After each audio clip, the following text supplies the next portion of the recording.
Hello， 大家好，我是小鱼，双击加关注，找我不迷路。今天呢，我们来给一位上海的大哥来维修一下这个筋膜枪。它的品牌呢是一个志高品牌的，然后呢，它的充电电源呢是5伏2安，功率18瓦。现在的症状呢是开机没有任何反应。像这一种呢，大家看拿在手里非常的大，但是呢，它这个后期维护维修也比较好操作。你像最开始我们录了一期视频的那种虽然非常小巧精致，但是呢，后期拆就非常的麻烦。你看它这边的螺丝呢，也方便我们后期去拆装。既然它这边不开机没有任何反应了，下面我们就是来拆开看一看内部都是什么情况。它这个呢拆啊，要先帮它把这个4颗螺丝拆掉。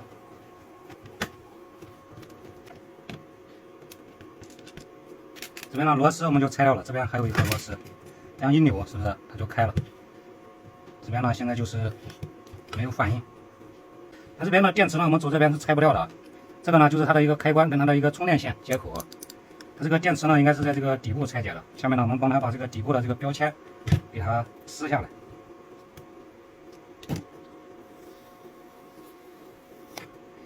你看别人这个设计了还是非常人性化的，你包括损坏了后期维护维修啊，都是利于拆解的。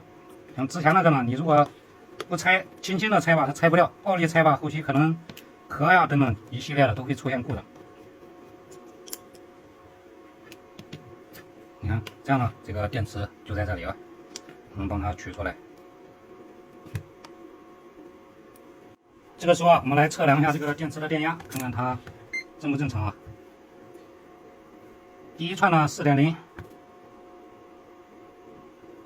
第二串呢也是4.0，然后板前板后，板后呢是8.0啊，板前呢也是8.0啊。大家这样乍一看呢，是不是认为它这个电池也没有故障呀？为什么它不启动呢？其实呢，这个电池还是有故障的啊。下面呢，我们来帮它拆掉。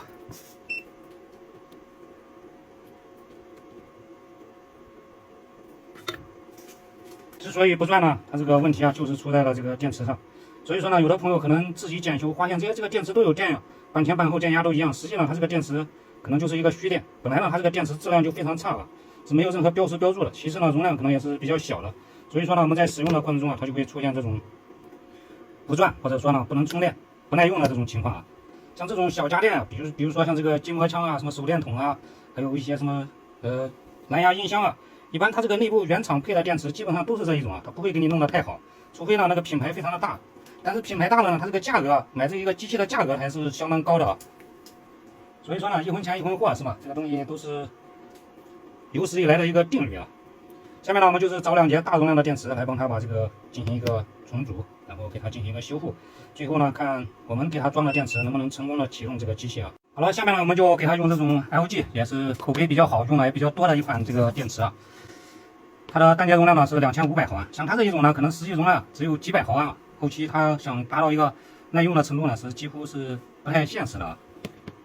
它首先呢是一个串联的，这个呢大家一定要注意，它这个串联与串联中间呢也没有做任何绝缘。下面呢我们就是要把这个电池给它连接起来。连接起来之前呢，我们要把中间尽量给它做上这个绝缘。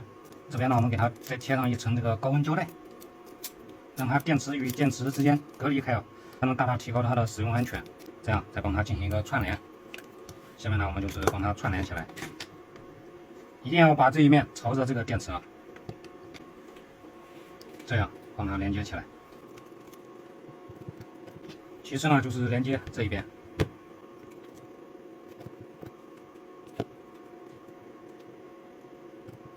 下面呢，我们就是来把这个主板进行一个固定。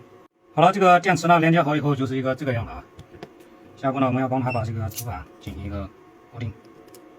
让它的这个内部更牢固，同时呢也是为了这边避免短路啊。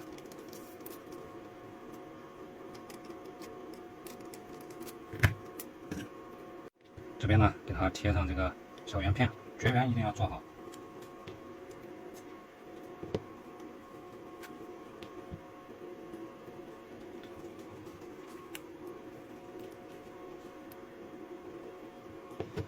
其次呢就是来连接它的连接线，连接之前呢我们把这个主板上这个焊上焊锡，把它依次的连接上，一定要分清它的极性啊，这个千万别连错了。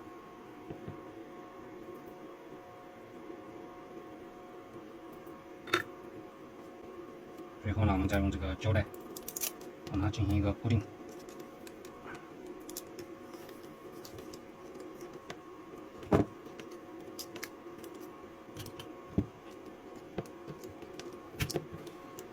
最后呢，给它套上热缩膜。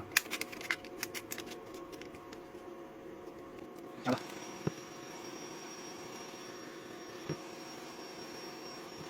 好了，这样呢，这个电池包我们就帮它弄好了。这个时候我们来帮它装入这个壳体。这边呢有一个填充物，给它塞进去。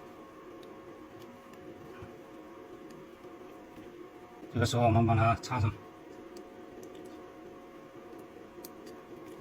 开个机，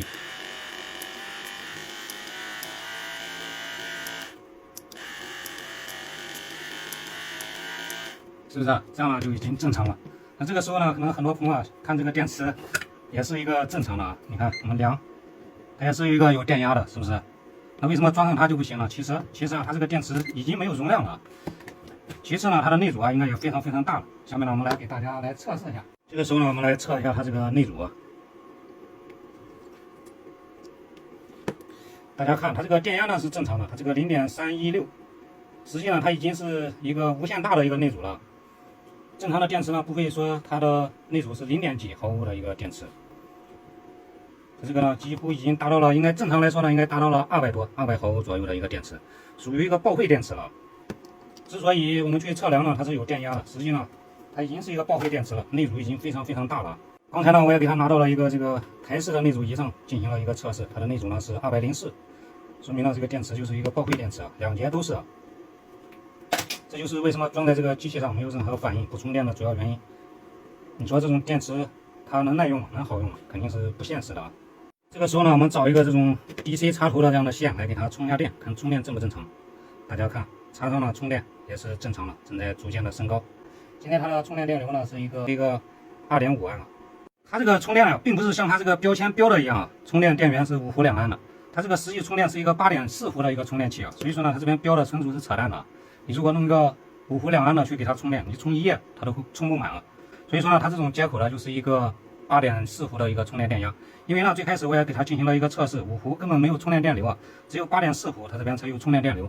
所以说呢，我们不能以这个标签上标的这个去判断，要以实际它这个配的这个充电器去判断它的充电电压跟充电电流啊。好了呢，我们再来试一下，是不是？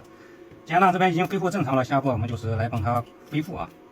归位呢也是比较简单的，只要把这边给它扣起来，然后呢这边不是直接按压上的啊，它这边是有卡扣的，然后帮它找到它的卡扣，一扭，是不是？这边就固定住了，然后再把这个螺丝再给它扭上。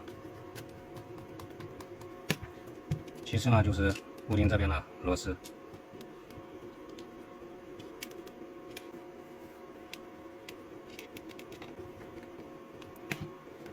最后呢，就是把这边螺丝再给它固定。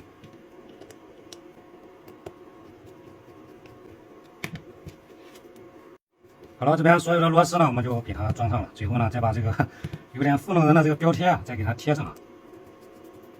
它这个充电接口是8.4伏的一个充电器啊，并不是说它这边标的5伏2安这种充电器去充电啊，要不然它是充不上电的。虽然说呢，这边电量指示灯它也会闪，但是它不进电啊，没有充电电流。这个时候我们再试一下，看1档、2档、3档、4档、5档、6档，第7项呢就是关闭，这个动力还是可以的。所以说呢，这样呢，这个筋膜枪我们就给这位大哥修好了。 大家如果手里也有这种筋膜枪，也出现了不充电、不耐用，或者说不放电，开机没有反应，也可以尝试此种方法给它进行一个检修。这样我们给它装的这个电池容量更大，后期呢这个使用的时间会更久，这样呢充一次电它才越来越耐用啊。像它原来自配的电池一般都是比较差的，主要的呢可能也是考虑成本问题。这样呢我们只要呢我们自己有这个动手能力，也可以买回来用一段时间之后，自己给它把这个电芯更换成大容量的，这样呢也是可以的。 同时呢，也非常感谢这位大哥的支持跟信任。行，今天的这期视频呢，就跟大家分享到这里，感谢大家的关注与支持，我们下期再见。